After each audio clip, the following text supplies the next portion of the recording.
Hello everyone, welcome to our channel mom secret masala. মাছের মাথা দিয়ে আমরা অনেক রকম রেসিপি বানিয়ে থাকি। আজকে আমরা মাছের মাথা দিয়ে পাঁচমিশালি সবজি বানাবো।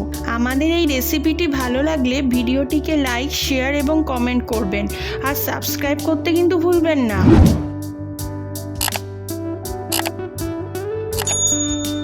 সবপ্রথমে একটা বড় মাছের মাথাকে ছোট ছোট করে কেটে ভালো করে ধুয়ে পরিমাণ মতন লবণ আর হলুদ দিয়ে মাখিয়ে লাল করে ভেজে নিলাম।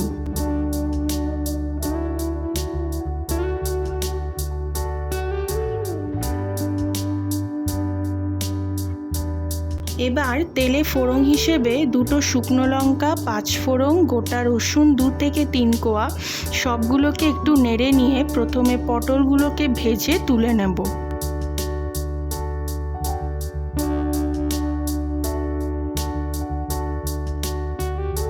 ওই তেলের মধ্যে কেটে রাখা আলুগুলোকে দিয়ে এর মধ্যে একটু লবণ দিয়ে ঢেকে ঢেকে ভাজতে থাকবো।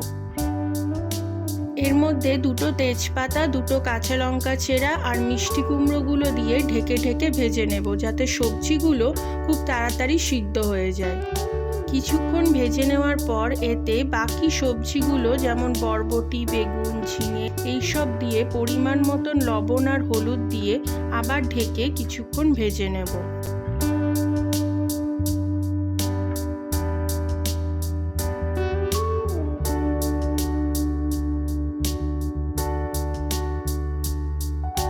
সবজি থেকে একটু জল ছেড়ে গেলে আমরা এবার মশলার পেস্টটাকে অ্যাড করে দেব। এই মশলাটার মধ্যে রেখেছি জিরের গুঁড়ো 2 চামচ, 1 চামচ ধনের গুঁড়ো, আদা কিছুটা পরিমাণ মতো, আর সাথে দুটো শুকনো লঙ্কা আর একটা টমেটো।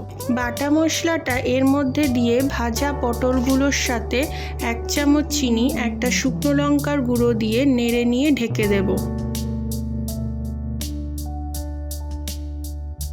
মশলাটার সাথে সবজিটা ঢেকে ঢেকে কষতে থাকবো। এরপর মশলাটা 50% মতন কষা হয়ে গেলে ভাজা মাছের মাথাগুলোকে দেব, তারপর ভালো করে কষে নেব। কষা হয়ে গেলে লাস্টে 2 চামচ ঘি দিয়ে গ্যাসের ফ্লেমটা বন্ধ করে দেব। এবার গরম গরম ভাতের সাথে আমাদের আজকের রেসিপি মাছের মাথা দিয়ে পাঁচ তরকারি সার্ভ করবার জন্য রেডি।